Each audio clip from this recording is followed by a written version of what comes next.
1999 October 8వ తేదీన లాహోర్ పోలీసులు రోజువారీ పనులు చూస్తుంటున్నారు. వారు మెయిల్ బాక్స్ ను చెక్ చేస్తే వారికి ఒక లేఖ దొరికింది. అది ఒక భయంకరమైన నిజం. ఆ లేఖలో ఏముందంటే, నేను చంపాలనుకున్న 100 మంది పిల్లల లెక్కలు ఇక్కడే పూర్తవుతుంది. నా పని అయిపోయింది. నేను చెప్పాలనుకున్నది ప్రపంచమంతా చేరింది. నేను మిమ్మల్ని కలుస్తాను. నేను వారి పిల్లలను డ్రైనేజీ కాలువల గుండా తిరుగురాని లోకాలను పంపాను అని రాసి ఉంది. ఈ లేఖలో చనిపోయిన పిల్లలందరి పేర్లు, వాళ్ళ చిరునామాలు మరియు ఏ డ్రైనేజీ కాలువలో వాళ్ళని చనిపోయారని వివరాలు స్పష్టంగా ఉన్నాయి. అంతేకాదు, వాళ్ళ శవాలు కరిగిపోవడానికి ఎంత సమయం పడుతుందో కూడా రాసి ఉంది. చివరిగా ఒక ఇంటి చిరునామా కూడా ఉంచారు.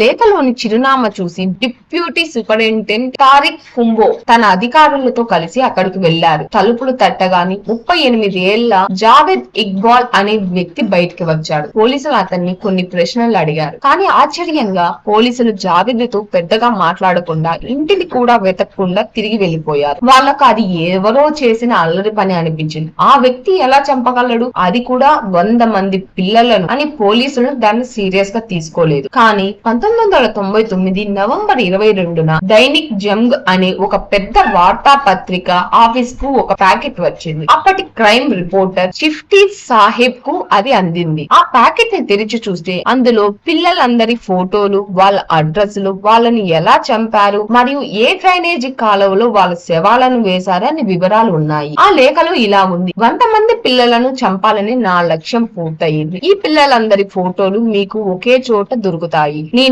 ఎవరు, నేను ఏం చేశాను అని మీ వార్తా పత్రిక ద్వారా ప్రపంచానికి చెప్పాలని కోరుకుంటున్నాను. నా 32 పేజీల డైరీని ఇస్తున్నాను. ఇది 100 మంది పిల్లల హత్యలకు సంబంధించిన ఒక పూర్తి ఒప్పుకోలు. మీరు నా ఇంటికి వెళ్తే అన్ని ఆధారాలు దొరుకుతాయి. నేనేం చేశానో తెలిస్తే ప్రపంచం మొత్తం షాక్ అవుతుంది అని రాసి ఉంది. షిఫ్టీ సాహెబ్ ఒకేసారి 2 అనుమానాలు కలిగాయి. ఎవరో జావేద్ ని ఇరికించాలనుకుంటున్నారా, లేక అతను నిజంగానే ఈ నేరం చేశాడా? ఏ మాత్రం ఆలస్యం చేయకుండా సాహెబ్ ఆ లేఖలో ఉన్న ఇంటి చిరునామాకు వెళ్లాడు. అక్కడ తలుపులకు తాళం వేసి ఉంది. సాహెబ్ గోడకు దూకి ఇంట్లోకి వెళ్లాడు. సాహెబ్ ఇంట్లో అడుగు పెట్టగానే అతనికి ఒక భయంకరమైన దృశ్యం కనిపించింది. నేలపై 85 జతల చిన్న పాదాల బొమ్మలుగా ఉన్నాయి మరియు పిల్లల బట్టలతో నిండిన ఒక పెద్ద గోనె సంచి ఉంది. జావేద్ తన లేఖలో చెప్పిన ప్రతి విషయం అక్కడ అక్షరాల నిజమని తేలింది. నేరం జరిగిన ప్రదేశం మొత్తం అలాగే ఉంది. గోడలకు కార్డులు అంటించి ఉన్నాయి. వాటిపై చనిపోయిన పిల్లలందరి వివరాలు రాసి ఉన్నాయి. యాసిడ్ వాసన గది అంతటా వ్యాపించి ఉంది. డిసెంబర్ 19, 1999న దైనిక్ జంగ్ ఆఫీస్ బయట తలుపు కొట్టే శబ్దం వినిపించింది. తలుపు తెరవగానే ఒక గొంతు: వీరిలో 3-4 పిల్లలు ఇంటికి తిరిగి వచ్చారు. అప్పుడు ఇదంతా మీ గురించే, ఎవరు రానని మీరు ఎలా చెప్పగలరు? తరువాత జరిగిన విచారణలో జావేద్ పశ్చాత్తాపం చూపించాడు. కానీ అది తన కోసమే. పోలీసుల నిర్లక్ష్యం వల్లే తాను ఇలా అయ్యానని చెప్పాడు. జావేద్ గురించి మరిన్ని విషయాలు తెలిసాయి. అవి అతని కష్టాల గతాన్ని చూపించాయి. జావేద్ ఒక ధనిక కుటుంబానికి చెందినవాడు. అతనికి 6 అన్న తమ్ముళ్ళు, ఒక చెల్లి ఉంది. వాళ్ళ అమ్మా నాన్నల ప్రకారం జావేద్ చాలా తెలివైన వాడు. కానీ అతను ఎప్పుడు తన అన్న తమ్ముళ్లతో పోల్చుకునేవాడు. అది అతనిలో కోపాన్ని, దూకుడును పెంచింది. కాలక్రమేణా అతను కుటుంబంలో సమస్యలు సృష్టించడం మొదలు పెట్టాడు. తరచుగా రాత్రిపూట అందరిని నిద్రలేపి ఒక వరుసలో నిలబడమని చెప్పేవాడు.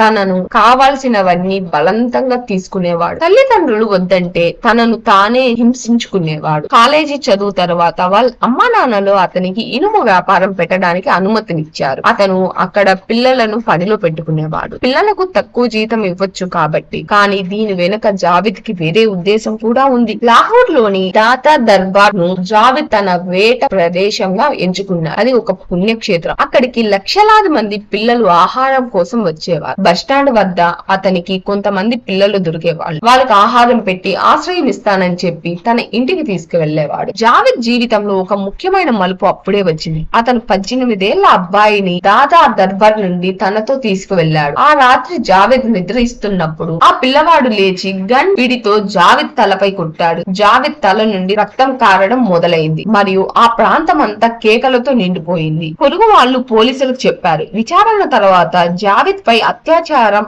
ఆరోపణలు వచ్చాయి. అతనికి కొరడా దెబ్బల శిక్ష విధించారు. ఈ కొరడా దెబ్బల వల్లే జావేద్ ఆసుపత్రిలో చేరాల్సి వచ్చింది. అతను 22 రోజుల పాటు అక్కడే ఉన్నాడు. జావేద్ కుటుంబం అతని వైద్య బిల్లులు చెల్లించడానికి నిరాకరించారు. కానీ అతని తల్లి చాలా బాధపడింది. సైకాలజిస్ట్ అఖ్తర్ ఆలీ ప్రకారం ఈ ఘటన జావేద్ లోపల ఉన్న రాక్షసుని బయటికి తీసుకొచ్చింది. తనపై కూడా ఎవరైనా హింస చేయగలరని జావేద్ అసలు ఊహించలేదు. ఆ తరువాత అతను లాహోర్ లోని శుభ్ర రవి రోడ్డులో ఒక అద్దె ఇంటికి మారాడు. నన్ను చాలా కొట్టారు, నా తల పగిలిపోయింది, నేను నడవలేకపోయాను అని జావేద్ ఎప్పుడు చెప్పేవాడు. అతను పిల్లలను చంపి వాళ్ళ శవాలను యాసిడ్ డ్రమ్ లో వేసేవాడు. ఈ భయంకరమైన చర్యలు అమాయక పిల్లలతో కొనసాగాయి. పోలీసులకు పూర్తి ఒప్పుకోలు చేసిన తర్వాత చనిపోయిన పిల్లల శవాలను గుర్తించారు. లాహోర్ నగరం అంతా విషాదంతో నిండిపోయింది. రోడ్లు ఖాళీగా మారాయి. తల్లిదండ్రులు తమ పిల్లలను స్కూల్ కి పంపడానికి భయపడ్డారు. 100 మంది పిల్లలలో కేవలం 57 మంది మాత్రమే గుర్తించగలిగారు. ఎందుకంటే చాలా మంది పిల్లల శరీరాలు యాసిడ్ వల్ల పూర్తిగా కరిగిపోయాయి. ఫిబ్రవరి 18న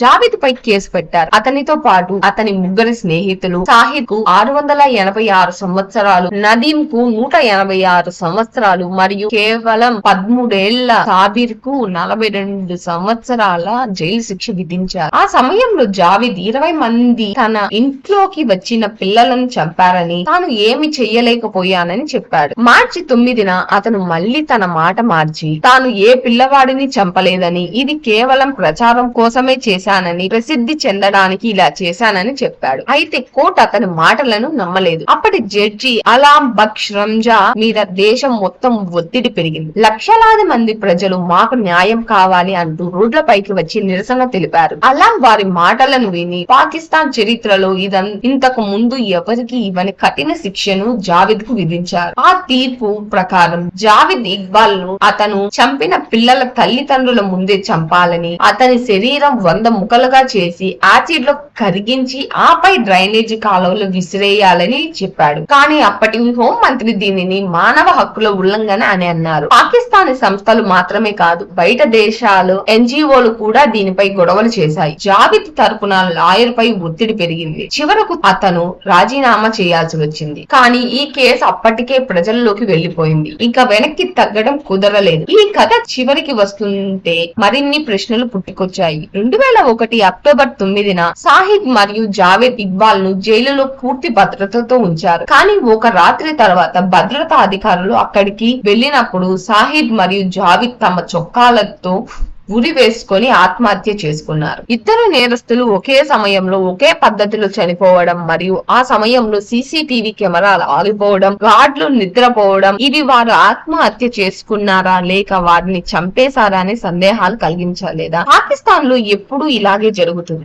ఏదైనా పెద్ద సంఘటన జరిగినప్పుడు సీసీటీవీ ఫోటోలు ఉండవు లేదా సాక్షులు చంపబడతారు. ఈ సంఘటన జరిగి ఇప్పటికి 25 సంవత్సరాలైంది మరియు ఆ బాధిత పిల్లల తల్లిదండ్రులు ఇప్పటికీ తమ కన్నీళ్లతో ఉన్నారు. దయచేసి మీ పిల్లలను జాగ్రత్తగా చూసుకోండి. వారిని ఒంటరిగా బయటికి పంపవద్దు. మనం ఒక వ్యక్తిని పూర్తిగా అర్థం చేసుకోలేం, వారి లోపల ఏముంది బయట ఏముంది అనేది. చివరి వరకు చూసినందుకు ధన్యవాదాలు. ఈ వీడియోపై మీ అభిప్రాయాన్ని కమెంట్ రూపంలో తెలియజేయండి. మరిన్ని వీడియోస్ కోసం దినకర్ టాక్స్ ని సబ్స్క్రైబ్ చేసుకోండి. పక్కనే ఉన్న బెల్ నోటిఫికేషన్ ని క్లిక్ చేయండి. అప్పుడే మా కొత్త వీడియోలు మీకు నోటిఫికేషన్ రూపంలో వస్తాయి. మళ్ళీ కలుద్దాం.